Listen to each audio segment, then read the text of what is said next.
YouTube channel. Ngasi se ai khoi sujar jatoi ne ba ai ga chi ga ado ngasi se ke ke to no khangde ai khoi haju loisena loire ai ase se ai ngasi ga outfit ne ba ko outfit se mapan chalaga phajana ulage ba ko nucha do ino ulage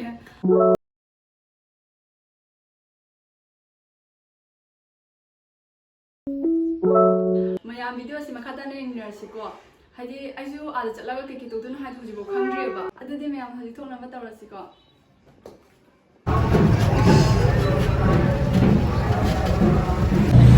mayam haji lambi chali ba lambi se yausala tore te suja yora ko lage mayam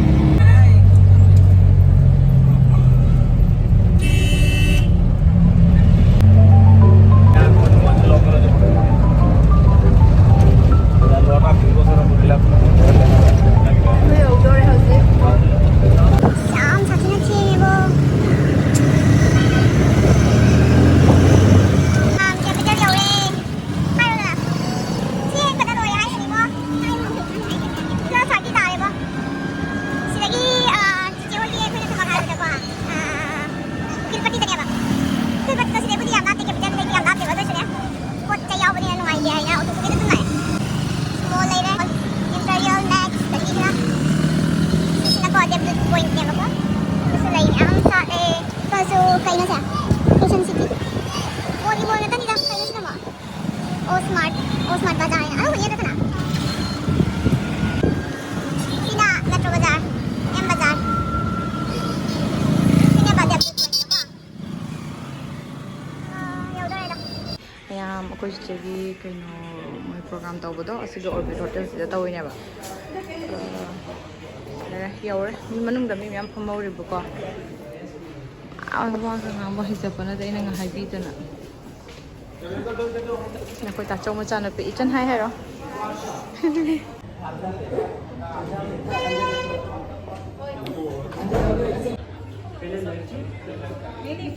Babina hai ro hai ro and anyone किसी का कुछ skin care से related कुछ favourite products है क्या का Oh my god, that is one of our hero products.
And then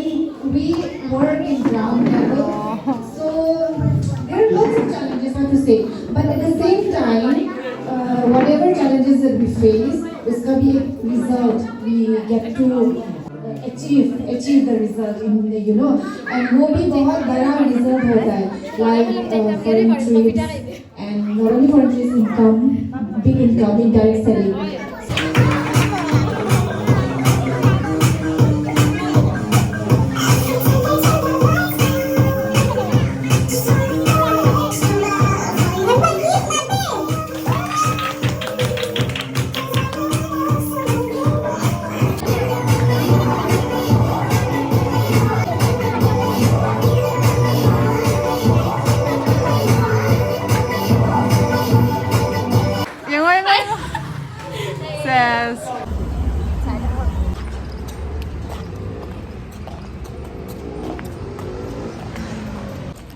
ꯃꯌꯥꯝ ꯑꯩꯈꯣꯏ ꯍꯧꯖꯤꯛ ꯊꯣꯔꯛꯑꯦꯕꯀꯣ ꯑꯗꯣ ꯍꯧꯖꯤꯛ ꯒꯥꯔꯤꯁꯤꯗ ꯒꯥꯔꯤ ꯇꯣꯡꯉꯒ ꯍꯜꯂꯛꯀꯥꯟꯗ ꯒꯥꯔꯤ ꯇꯣꯡꯉꯒ ꯆꯠꯂꯅꯤ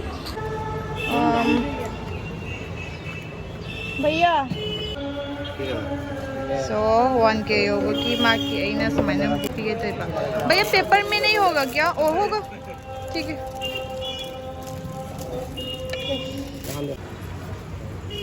happy 1K subscriber thank you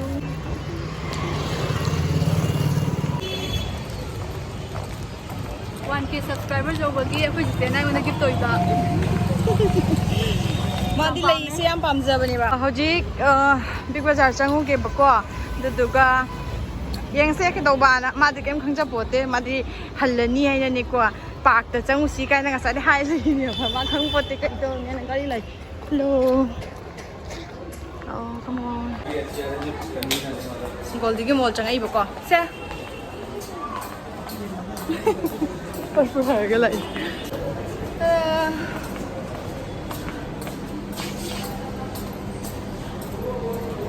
Kung sila siya se ayan karama mo na view ay se Pema nangi dai kat pa soi rồi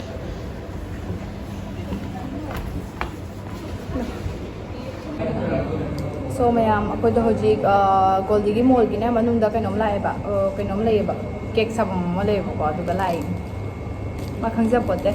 ado gift story ke na se ina se maga ma on da pi se amka pi se happy 1K subscriber thank you ma'am dole mayam haidi am harawe bako sumaina 1K subscriber yogi base do mayam su support wale pi gano bako ai haraw man bagi kai tu na ai channel ha ga do yoba gam da na lai re bako do khanaw ge yoba se am harawe bako du na ma on da kainom pizza ga na so da pura ini ba chiche gi function chiche gi moi program ma chalu raga halak aga ma on da se pizza ge taw bane ba ito ko mayam subscribe to bako share to bole gano adune ba mayam adum toy to name bio ko subscribe to bio share to bio adum nungai ba content hapake ai khanda oh wari se nokning ba ma like foreigner nupani bako hadi khara ahani ba ma se do mana hadi later ne india gi mi na ma pan chalaga hadi stipulation week kan tawraga mogi street style to bodo adugi mogi photo ko capture to nadra ne ko ado khoi gi silchar sida ko ko silchar sida nga sai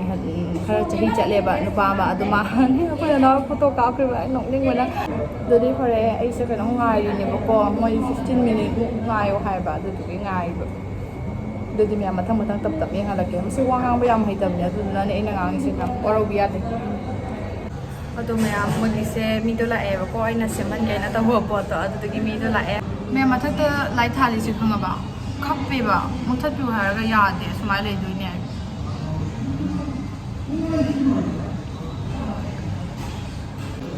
mayam lai se phajabane blur chale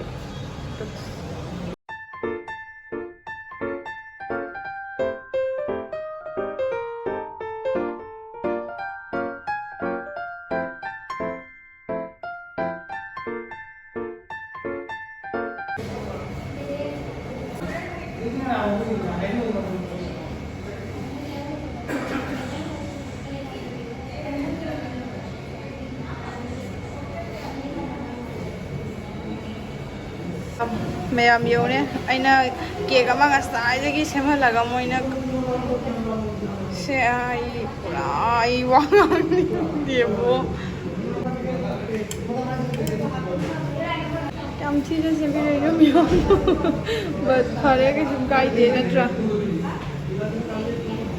happy 1K subscriber Yaifabi Khuman congratulations selo to ko mayam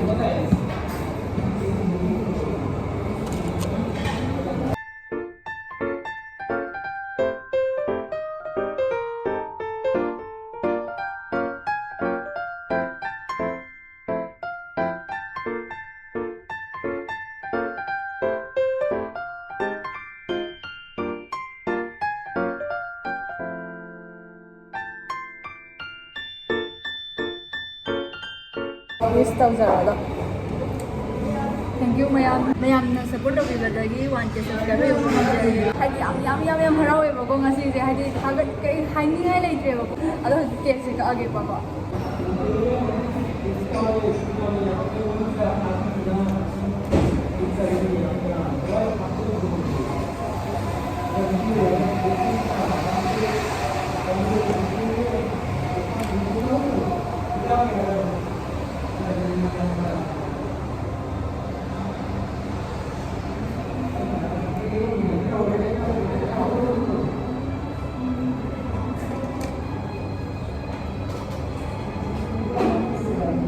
sino mayamgi ayun photo ko na pa ba do kan to na natulaw re ne ko samo sa inda na sila pa sino mayamgi ko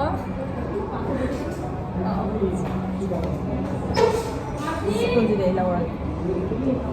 how right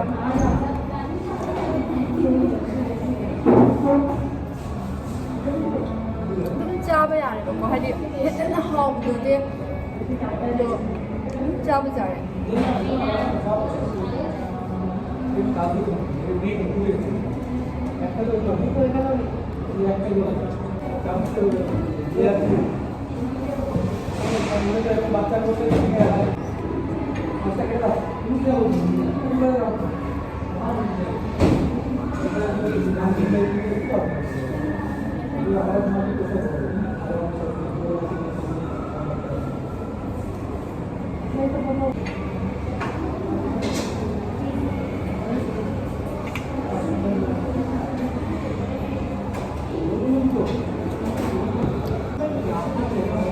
ꯌꯥꯝ ꯕꯛꯋꯥꯁ ꯑꯣꯏꯕꯁꯦ ꯑꯩ ꯄꯨꯟꯁꯤꯗ ꯇ꯭ꯔꯥꯏꯁꯨ ꯇꯧꯖꯗ꯭ꯔꯤ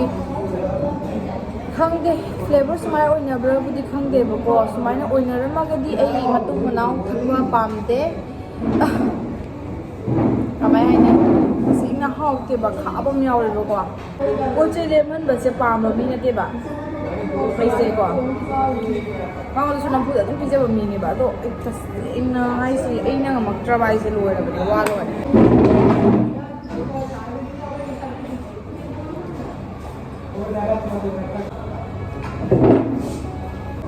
ꯑꯗꯣ ꯂꯦꯝꯍꯟꯕꯗꯣ ꯅꯨꯡꯉꯥꯏꯇꯦ ꯍꯥꯏꯅ ꯃꯌꯥꯝ ꯄꯦꯛ ꯇꯧꯍꯟꯈ꯭ꯔꯦꯕꯀꯣ ꯃꯌꯥꯝ ꯄꯦꯛ ꯇꯧꯕ ꯂꯣꯏꯔꯦꯕꯀꯣ ꯃꯌꯥꯝ ꯑꯩꯈꯣꯏ ꯍꯧꯖꯤꯛ ꯀꯨꯝꯕꯒꯤ ꯇꯧꯔꯤꯕꯀꯣ ꯀꯅꯥꯅꯣ ꯀꯧꯔꯤꯗꯣ ꯑꯩꯈꯣꯏ ꯍꯧꯖꯤꯛ ꯀꯨꯝꯃꯦ ꯑꯗꯣ ꯑꯩꯁꯦ ꯈꯪꯒꯣꯛ ꯑꯋꯥꯡꯕ ꯇꯣꯡꯉ ꯆꯠꯂꯕꯅꯤꯅ ꯈꯣꯡꯁꯤꯁꯨ ꯅꯥꯕꯅ ꯂꯣꯏꯔꯦ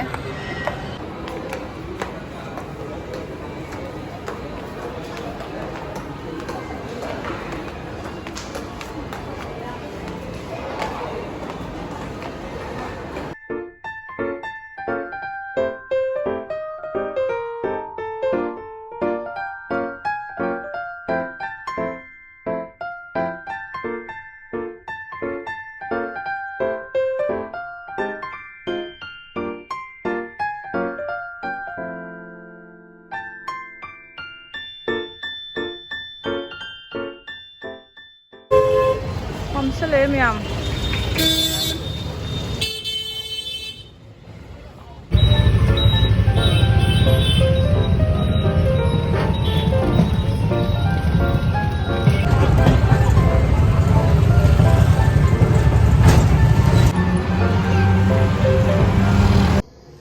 ꯃꯌꯥꯝ ꯑꯩ ꯍꯧꯖꯤꯛ ꯌꯧꯔꯦꯕꯀꯣ ꯑꯩꯗꯤ ꯒꯥꯔꯤꯗ ꯋꯥꯃꯟꯗꯅꯅꯦꯀꯣ ꯑꯗꯨꯝ ꯇꯨꯝꯃꯒ ꯂꯥꯛꯑꯦ ꯑꯗꯣ ꯑꯩ ꯍꯧꯖꯤꯛ ꯐ꯭ꯔꯦꯁ ꯑꯣꯏꯔꯒꯅꯦ ꯑꯃꯨꯛ ꯃꯈꯥ ꯇꯥꯅ ꯚꯤꯗꯤꯑꯣꯁꯤ ꯎꯠꯆꯔꯒꯦ ꯍꯥꯏꯗꯤ ꯚꯤꯗꯤꯑꯣꯁꯦ ꯀꯥꯞꯄ ꯉꯝꯗ꯭ꯔꯦꯕ ꯋꯥꯃꯟꯗꯅ ꯑꯗꯣ ꯑꯩꯈꯣꯏ ꯆꯤꯆꯦꯗꯤ ꯌꯣꯡꯆꯥꯛ ꯂꯩꯍꯧꯔꯦꯕꯀꯣ ꯌꯣꯡꯆꯥꯛ ꯆꯥꯅꯤꯡꯉꯦꯅ ꯃꯥ ꯑꯩꯗꯣ ꯍꯧꯖꯤꯛ ꯌꯧꯔꯦ ꯐꯩꯔ ꯆꯠꯂꯦ ꯑꯗꯨꯅ ꯃꯌꯥꯝ ꯑꯩꯅ ꯄꯨꯔꯛꯄ ꯀꯦꯛꯇꯣ ꯁꯤꯗ ꯂꯩꯔꯦꯕꯀꯣ ꯇꯨ ꯑꯁꯦ ꯒꯥꯔꯤꯗ ꯄꯨꯔꯛꯄꯅꯤꯅ ꯂꯣꯏ ꯌꯥꯗ꯭ꯔꯦ ꯃꯀꯣꯛꯁꯦ ꯈꯔ ꯀꯛꯑꯦ ꯀꯦꯃꯦꯔꯥꯁꯦ ꯁꯦꯠꯑꯞꯁꯦ ꯅꯨꯡꯉꯥꯏꯇ꯭ꯔꯦꯕ ꯈꯔ ꯑꯗꯨꯗꯨꯅ ꯑꯁꯤꯅ ꯀꯥꯡꯉꯧꯅꯦꯕ ꯑꯗꯩꯗꯤ ꯁꯤꯅ ꯈꯦꯆꯤ ꯑꯩꯈꯣꯏ ꯃꯃꯥꯅ ꯊꯣꯡꯕꯤꯔꯕ ꯑꯥꯎ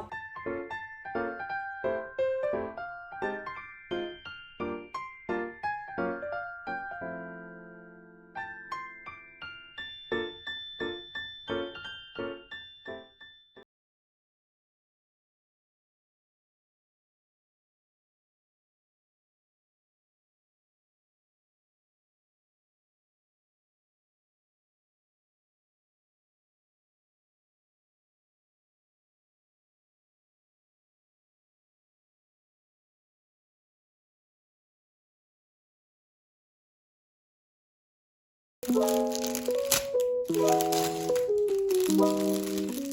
you.